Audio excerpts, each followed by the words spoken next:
Hello students, आज हम science का 5th लेसन पढ़ेंगे, कीपिंग सेफ। ओके। अगर अभी तक आपने मेरा चैनल सब्सक्राइब नहीं किया है तो प्लीज़ उसको लाइक और सब्सक्राइब कर लीजिए, ताकि हम साइंस, मैथ और एसओएसटी, ये जो क्लास 4 के जो भी लेसन्स है और क्लास 2 के लेसन्स है, ये सारे के सारे में हम अपनी लैंग्वेज में पढ़ते हैं। और अपनी लैंग्वेज में बस यही आपको देखने के लिए मिलेगा। ओके, तो जल्दी से मेरा चैनल सब्सक्राइब कर लीजिए, ताकि ये सारे वीडियोज मेरे आपको मिलते रहें और आप अच्छे से पढ़ते रहिए और एग्जाम की आपको कोई टेंशन भी ना हो। ओके, तो चलो हम स्टार्ट करते हैं 5th लेसन, कीपिंग सेफ। बहुत ही इम्पोर्टेंट लेसन है बच्चों, वीडियो के आखिरी तक देखिएगा कि हमें सेफ्टी, खुद की सेफ्टी कैसी लेनी है। ये कोई नहीं बताता हमें कि खुद की सेफ्टी हमें हमेशा कैसी लेनी चाहिए। तो हम अभी पढ़ेंगे keeping safe. Rahul's father was in a hurry. Rahul के फादर क्या थे? हरी, जल्दी में थे। And he forgot to tie the seat belt. और वो क्या भूल गए? अपना सीट बेल्ट बांधना ही भूल गए। बिफोर ड्राइविंग करते वक्त वो अपना सीट बेल्ट बांधना भूल गए। His car to the office. वो कहाँ जा रहे थे? ऑफिस के लिए जा रहे थे। While driving he pick up his mobile phone and started dialling a number. Driving करते वक्त उन्होंने अपना मोबाइल फोन लिया और क्या किया? डायलिंग करना स्टार्ट कर दिया। मतलब वो किसी से बात करना चाह रहे थे, इसलिए उन्होंने गाड़ी चलाते वक्त ही मोबाइल लिया हाथ में और उसमें डायलिंग स्टार्ट कर दी। Suddenly the traffic in front of his car stop and his car bang into another car. अचानक से क्या हो गया? सडनली मतलब अचानक से क्या हो गया? उनके कार के सामने, जब वो अपने मोबाइल में देख रहे थे, उनके कार के सामने ट्रैफिक जमा हो गया और उनकी कार उन्होंने स्टॉप कर दी और जल्दी जल्दी में स्टॉप कर दी और उनकी कार क्या हो गई? दूसरे कार से बैंग मतलब धड़क मार दी। ये देखो पिक्चर में हमें दिखाया है कि वो क्या कर रहे हैं, हाथ में मोबाइल लेके कार चलाते वक्त मोबाइल पे ध्यान दे रहे थे और इस गड़बड़ में क्या हो गया? आगे ट्रैफिक में एक कार से उनकी कार ने धड़क मार दी। Okay, because of his carelessness. क्यों हुआ ये? उनके केयरलेसनेस के वजह से। उन्होंने गाड़ी चलाते वक्त ध्यान नहीं दिया, संभाला नहीं कार के हैंडल को, और सबसे बड़ी बात कि वो मोबाइल हैंडल कर रहे थे। तो बच्चों, मोबाइल कभी भी गाड़ी चलाते वक्त हैंडल नहीं करना चाहिए। अगर आपके पापा ऐसे कर रहे हो या फिर आप खुद ऐसे कर रहे हो तो आपको उन्हें बताना चाहिए। He not only had to pay a huge amount to the owner of the car, but also faced the embarrassment of the crowd that gathered there. वो उन्होंने सिर्फ ह्यूज अमाउंट द ओनर, मतलब उन्होंने सिर्फ गाड़ी ठोकने की वजह से दूसरों को पैसे ही नहीं दिए, बल्कि उनको इतनी सारी पब्लिक में क्या होना पड़ा? एम्बैरेसमेंट होनी पड़ी। मतलब एम्बैरेस होना पड़ा, मतलब उन्हें बहुत शर्म लगी कि अरे अपन मोबाइल में देख रहे थे गाड़ी चलाते वक्त और क्या हो गए, मैंने दूसरे के गाड़ी को क्या कर दिया? ठोक दिया। इससे क्या हो गया? वहां पे जितनी भी लोग जमा थे वो सारे के सारे उस पर क्या कर रहे थे? क्राउड मतलब चिल्ला रहे थे। Besides he also had to pay for the repair of his own car. और इतना ही नहीं कि उनकी खुद की कार जो डैमेज हुई थी वो भी उन्हें क्या करनी पड़ी? सुधारनी पड़ी। और उसके लिए भी उन्होंने बहुत ज़्यादा पैसे खर्च कर दिए। To avoid accidents we should be careful and alert. इसलिए हमें ऐसे एक्सीडेंट्स हमेशा अवॉइड करने चाहिए, इसलिए हमें केयरफुल रहना चाहिए और हमेशा अलर्ट भी रहना चाहिए। मोबाइल फोन्स यूज नहीं करने हैं गाड़ी चलाते वक्त। Okay, we should follow safety rules everywhere. और ऐसे ही रूल्स हम देखने वाले हैं इस लेसन में कि कैसे कैसे सेफ्टी हमें हमारी खुद की करनी चाहिए, और अंदर भी और बाहर भी घर के, and also some first aid tips. Okay, हमें घर के अंदर भी लेनी चाहिए सेफ्टी और घर के बाहर भी। आपको लगता होगा कि अरे हम तो घर में हैं तो हमें कोई ज़रूरत नहीं सेफ्टी की। ऐसा नहीं है बच्चों, हमें घर में भी सेफ्टी चाहिए और बाहर भी हमें खुद को सेफ रखना है। हम खुद को सेफ रखेंगे तभी हमारे क्या होंगे, सपने पूरे होंगे, हम कुछ तो भी जिंदगी में आगे कर सकेंगे। ओके, सेफ्टी एट होम, अगला टॉपिक हम पढ़ने वाले हैं safety at home. Most of us think that our home is the safest place where no accidents can happen. हम बहुत सारे लोग ऐसे सोचते हैं कि हम जब खुद के घर में हों तो हमें कोई एक्सीडेंट्स को झेलना नहीं पड़ेगा, कुछ नहीं होगा हमारे साथ, हम घर में है तो क्या है, सबसे सेफ है। बट दिस इज रॉन्ग, लेकिन ये वाली सोच जो है वो गलत है। Accidents can take place anywhere, accidents कैसे भी हो सकते हैं, कहीं भी हो सकते हैं। ऐसा ही नहीं है कि सिर्फ एक गाड़ी ने दूसरे गाड़ी को ठोक दिया तो एक्सीडेंट हो गया, नहीं, ऐसे नहीं है। घर में भी बहुत सारे एक्सीडेंट होते हैं। अगर हम खुद की सेफ्टी नहीं ले रहे होते हैं तो ऐसे एक्सीडेंट हमेशा होते हैं। इन द किचन, किचन में तो बहुत सारे एक्सीडेंट्स आपने देखे होंगे। Bathroom at another place, okay, और किचन बाथरूम जैसे जो प्लेसेस होते हैं वे वहाँ पे भी और इतर जगहों पे भी क्या होते हैं, एक्सीडेंट्स होते हैं। व्हेन वी आर केयरलेस, जब हम केयरलेस जैसे ये करते हैं, केयरलेस जैसे रहते हैं, कहीं पे ध्यान नहीं देते हैं, बस ये किया और हो गया हमारा काम, नहीं, हमें सब जगह पे ध्यान से काम करना चाहिए ताकि ऐसे जो एक्सीडेंट्स हैं वो नहीं हो। But if we follow the safety rules at home, then we can avoid accidents. लेकिन अगर हम कुछ सेफ्टी रूल्स घर पे भी करें तो ऐसे जो एक्सीडेंट्स हैं उनको हम क्या कर सकते हैं, अवॉइड कर सकते हैं। ओके, अगला टॉपिक हम पढ़ेंगे safety in the kitchen. Kitchen में सेफ्टी हम कैसे ले।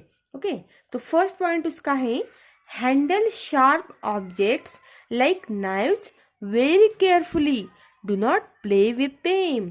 हमें ऐसे जो शार्प ऑब्जेक्ट होते हैं जैसे कि छुरी, कैंची, ऐसे जो शार्प ऑब्जेक्ट होते हैं उनको हम कभी भी हाथ नहीं लगाना चाहिए, उनके साथ खेलना नहीं चाहिए। अगर आपको कुछ काम है उसका तो अपने मम्मा से बोलिए, पापा से बोलिए, वो आपका काम करके देंगे, लेकिन हमें वो उसके साथ कभी खेलने के लिए उसे यूज़ नहीं करना है और उनके साथ कुछ भी छेड़खानी नहीं करनी है। इससे हमें ही क्या पहुंचेगी, हम पहुंचेगा। सेकंड पॉइंट हमें दिया है be careful when lighting something with matches. Okay, always throw the lighted matchstick after putting it off.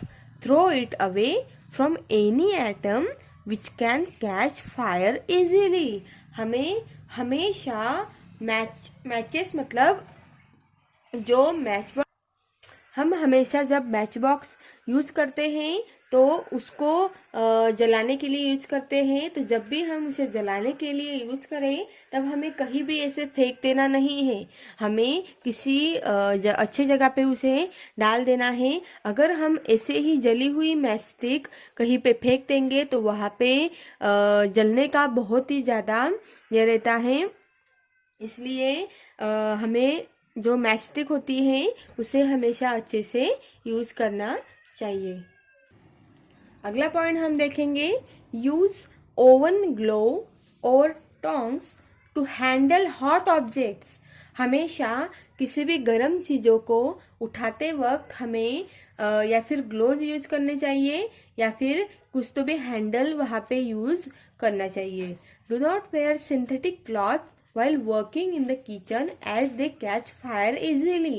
हमें किचन में काम करते वक्त कभी भी सिंथेटिक क्लॉथ जो होते हैं वो नहीं यूज करने हैं, क्योंकि हम अगर सिंथेटिक क्लॉथ किचन में काम करते वक्त यूज करेंगे तो सिंथेटिक क्लॉथ को जो जलने का जो ये होता है वो बढ़ जाता है। ओके, वो जल्दी से क्या होता है, फायर पकड़ लेता है और जल जाता है। इसलिए हमें किचन में काम करते वक्त सबसे तो यही करना है तो कि सिंथेटिक क्लॉथ हमें यूज नहीं करना है। ओके, अगला पॉइंट हमें देखना है, avoid spilling anything on the floor. If you spill something then click it quickly.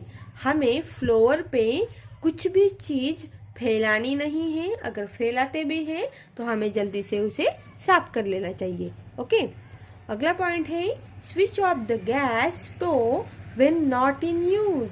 जब हम गैस स्टोव को यूज नहीं करते हैं तब हमें उसका बटन बंद कर देना चाहिए। Okay, gas pipes must be check regularly to avoid leakage. हमें हमेशा सिर्फ गैस का बटन बंद करने से कुछ नहीं होगा, हमें हमेशा गैस का जो पाइप होता है वो कभी कभी लीक करता है, तो उस पर भी हमें ध्यान देना है कि गैस का जो पाइप है वो लीक कर रहा है कि नहीं। अगर हम वो लीक कर रहा है तो उस पे भी हमें ध्यान हमेशा देना चाहिए। ओके, अगला पॉइंट हमें पढ़ना है, सेफ्टी इन द बाथरूम। अभी बाथरूम में हमें कैसे सेफ रहना है वो हम देखेंगे। अभी आप सोच रहे होंगे कि अभी बाथरूम में क्या सेफ्टी लेना है, बाथरूम में तो कुछ नहीं होता है। नहीं, लेकिन बाथरूम में भी हमें सेफ्टी लेना बहुत जरूरत है। फर्स्ट पॉइंट हम देखेंगे, do not leave soap bar on the floor. सबसे पहले तो जो भी सोप मतलब जो भी ये होता है, हम जिसको यूज करते हैं सोप को, वो फ्लोर पे नहीं डालना है। Always keep it in a soap dish. हमेशा हमें उसको सोप को यूज करने के बाद जो सोप डिश हमें दी हुई रहती है उस पे हमें उसको रख देना है। अगर आप उसको बाथरूम में ऐसे ही नीचे छोड़ दोगे तो किसी का जो पैर होता है ना वो उस पे अगर पड़ गया तो वो स्लिप हो जाएगा और उसकी हड्डी टूट जाएगी। तो इसलिए हमें सोप बार को हमेशा सोप डिश में ही रखना चाहिए। अगला पॉइंट है, do not spill liquid detergents और शैम्पूज ऑन द फ्लोर। उसी तरह जिस तरह सोप बार को हमें फ्लोर पे नहीं रखना चाहिए, उसी तरह हमें स्पिल लिक्विड डिटर्जेंट्स और शैम्पू जो हम हमेशा यूज करते हैं वो भी हमें फ्लोर पे पड़े नहीं देना चाहिए।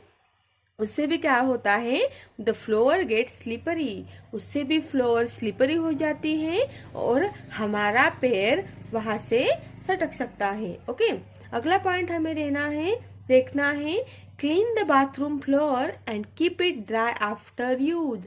हमें हमेशा बाथरूम का फ्लोर क्लीन रखना चाहिए और हमेशा उसको ड्राई भी करना चाहिए। जब भी हम बाथरूम का यूज करते हैं तो यूज होने के बाद हमें हमेशा वो क्लीन करके ड्राई करना चाहिए। ओके, अगला पॉइंट हमें दिया है, do not touch any electrical equipments kept in the bathroom with wet hands. हमें कभी भी बाथरूम में अगर कोई इलेक्ट्रिकल इक्विपमेंट लगा है तो उसको गीले हाथों से नहीं छूना है। वेट हैंड्स मतलब गीले हाथों से उसको नहीं छूना है। ओके, अगला पॉइंट हमें दिया है, do not play with razors blades and scissors kept in your father shaving kit. Bathroom में हमारे पापा का जो भी शेविंग किट होता है उसमें अलग अलग की चीजें होती है जो बहुत ही शार्प होती है, जैसे कि रेजर्स, ब्लेड्स और सीजर्स। कैंची वगैरह, रेजर्स वगैरह, ब्लेड्स वगैरह, ये सारी चीजों को हमें हाथ नहीं लगाना है, उसको खेलने के लिए यूज नहीं करना है। ओके, अगर ये सारी सेफ्टी आप बाथरूम में लोगे तो आपके साथ कभी कोई एक्सीडेंट नहीं होगा और आप कभी कोई मुश्किल में नहीं पड़ोगे। ओके, अभी अगला पॉइंट हमें देखना है सेफ्टी एट अदर प्लेसेस।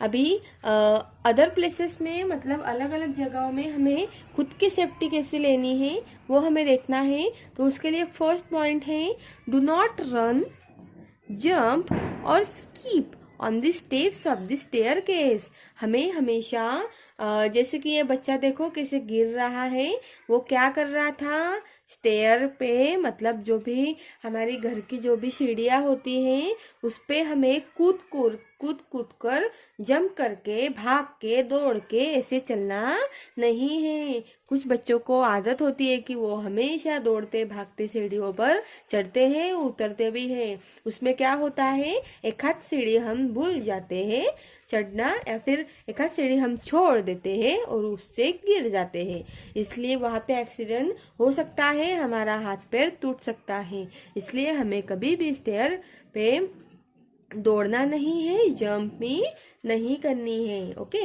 अगला पॉइंट हमें दिया है put your toys in their place after playing with them, do not leave them on the floor. हमें हमेशा हमारे जो टॉयज होते हैं, खेलने होते हैं, वो खेलने के बाद हमें कभी भी फ्लोर पे ऐसे ही छोड़ देना नहीं चाहिए। खेलने के बाद उन्हें हमें उसकी जगह पे हमेशा रख देना चाहिए। ओके, अगर हम वहीं पे छोड़ देंगे तो क्या होगा, क्या होगा, हमारे खेलने किसी के पाँव के नीचे आ सकते हैं, किसी को लग सकते हैं और हम टूट भी सकते हैं। इसलिए हमें हमेशा वो उठा के उसकी जगह पे रख देना चाहिए। ओके, अगला पॉइंट है do not climb on any furniture which does not balance well when you want to reach for something place high. Okay, आपको कभी भी किसी भी फर्नीचर पे चढ़ना नहीं है। क्लाइम मतलब चढ़ना, तो नहीं चढ़ना है। अगर आपका बैलेंस उस पे से गलती से भी हिल गया तो क्या होगा, आपको तो पता है क्या होगा, आप धड़ांग से नीचे क्या हो जाओगे, गिर जाओगे। इसलिए हमें हीरोगिरी करनी नहीं है। अगर हमें हीरो बनना है तो नीचे ही हमें हीरो बनना है। ओके, उस पे किसी चीज़ पे हमें चढ़ना नहीं है। अगला जो पॉइंट हमें दिया है do not take a medicine without asking an adult. हमें कभी भी कौन सी भी मेडिसिन जो दवाइयाँ होती हैं वो हमारे घर के बड़ों से बिना पूछे नहीं लेनी है। ओके, अगर हम ऐसा करते हैं बिना पूछे ही, हाँ मुझे पता है ये गोली किसकी है और झटक से ले ली, क्या होगा, उसके जो दूसरे जो भी डिसऑर्डर हैं वो हमें हो जाएंगे और हमारी प्रॉब्लम सॉल्व होने के बजाय और बिगड़ जाएगी। इसलिए हमें ये सेफ्टी अदर प्लेसेस पे लेनी है। ओके, अगला पॉइंट हम पढ़ते हैं सेफ्टी आउटसाइड होम। अभी घर के बाहर, आउटसाइड मतलब घर के बाहर हमें क्या सेफ्टी लेनी है वो हम पढ़ने वाले हैं। To be safe outside our home we should be extra careful and alert, we should follow this safety rules. अगर हम घर के बाहर हो तो हमें एक्स्ट्रा केयरफुल रहना है और भी ज़्यादा केयरफुल रहना है, क्योंकि हम घर के बाहर है और कब क्या होने वाला है ये हमें पता नहीं है। इसलिए हमें क्या करना है, एक्स्ट्रा केयरफुल हमेशा रहना है। और उसके लिए हमें कौन से सेफ्टी रूल्स ध्यान में रखने हैं वो हम अब देखने वाले हैं। पॉइंट है हमारा first, be careful while crossing the road. सबसे पहले तो हमें ये इस पे ध्यान देना है कि रोड क्रॉस करते वक्त हमें केयरफुल हमेशा रहना है। अगला पॉइंट है always walk on the pavement. हमें हमेशा जो पावमेंट दिया होता है, जो रास्ता रोड पे चलने के लिए दिया होता है उसे हम पावमेंट्स बोलते हैं, उस पर ही हमें हमेशा चलना है। ओके, अगला पॉइंट हमें दिया है when swimming in a pool use swimming tube if you are not a perfect swimmer. हमें ये जैसे कि इस पिक्चर में दिखाया है, इस बच्चे ने जो भी स्विमिंग का जो भी ट्यूब यूज़ किया है, वैसे स्विमिंग ट्यूब हमें हमेशा स्विमिंग करते वक्त यूज़ करना है। अगर हम परफेक्ट स्विमर नहीं हैं तो ये करना हमारे लिए बहुत ही ज़रूरी है। स्विमिंग ट्यूब यूज़ करना हमेशा ज़रूरी है। Make sure that an adult is present when you go for swimming. जब भी हमारे जब भी हमारे घर के बड़े हमारे आजू बाजू हो, हमें देख रहे हो, उनके ऑब्जर्वेशन में ही हमें क्या करनी है, हमेशा स्विमिंग करनी है। ओके, अगला पॉइंट है use a life jacket when swimming in a beach. हमें हमेशा स्विमिंग करते वक्त लाइफ जैकेट पहन लेना चाहिए। Okay, do not dive in areas that are not mark for diving. हमें कभी भी स्विमिंग करते वक्त ऐसी जगह पे डाइविंग नहीं करनी है जहाँ पे हमें नहीं बोला गया हो। ओके, अगला पॉइंट है do not accept anything specially eatables after by a stranger. Never take a lift from a stranger. हमें हमेशा स्ट्रेंजर मतलब जो लोग हमारे पहचान के नहीं हैं उनको हम स्ट्रेंजर्स बोलते हैं। अगर वो हमें कुछ भी खाने के लिए ऑफर करें तो हमें उनसे एक्सेप्ट नहीं करना है, लेना नहीं है। ओके, हम अगर किसी ने चॉकलेट दी, अभी इतने भी छोटे हम नहीं हैं कि हम चॉकलेट पे भूल जाएंगे, लेकिन अगर ऐसी कुछ चीज़ जो हमें बहुत ही ज़रूरी है और अगर कोई स्ट्रेंजर हमें वो ऑफ़र कर रहा है तो वो हमें लेनी नहीं है, क्योंकि वो स्ट्रेंजर कैसा है वो हमें पता नहीं होता है। और एक बात, स्ट्रेंजर से हमें कभी भी लिफ्ट भी नहीं लेनी चाहिए। अगर हम कहीं पे अटक गए हैं और हमें गाड़ी नहीं मिल रही है तो उनसे, किसी स्ट्रेंजर से हमें लिफ्ट भी नहीं लेनी चाहिए। ओके, ताकि हम खतरे में ना पड़े। ओके, ये पार्ट 1 का वीडियो जो है वो हमने तो अभी तक देख लिया। अभी पार्ट 2 में अगले टॉपिक्स हम क्लियर करेंगे अपनी भाषा में, आपको परफेक्ट समझ में आए, यही मेरा ये रहेगा, ताकि आपको अच्छे से एग्ज़ाम में भी अच्छे आपके एवरेज हो और आप पढ़ाई भी बिना टेंशन के ले सको। ओके, तो अगर आपको मेरे वीडियोस पसंद आ रहे हैं तो प्लीज़ मेरे वीडियो को लाइक कीजिए, सब्सक्राइब कीजिए और बेल बटन पर क्लिक करना मत भूलिए, ताकि आपको मेरे सारे वीडियोज मिलते रहिए और आपको पढ़ाई में प्रॉब्लम नहीं आएगी। अगर आपको कुछ प्रॉब्लम आ रही है, वीडियो में कुछ चेंजेस आपको करने हैं, तो आप प्लीज़ कमेंट बॉक्स में कमेंट कीजिए, ताकि मैं आपके हिसाब से चल सकूं। आपके फ्यूचर के लिए ये बहुत ही ज़रूरी है कि आपको मेरे सारे वीडियोस समझ में आ जाए और पढ़ाई आप बिना टेंशन लिए कर सकें। Okay, thank you, bye bye.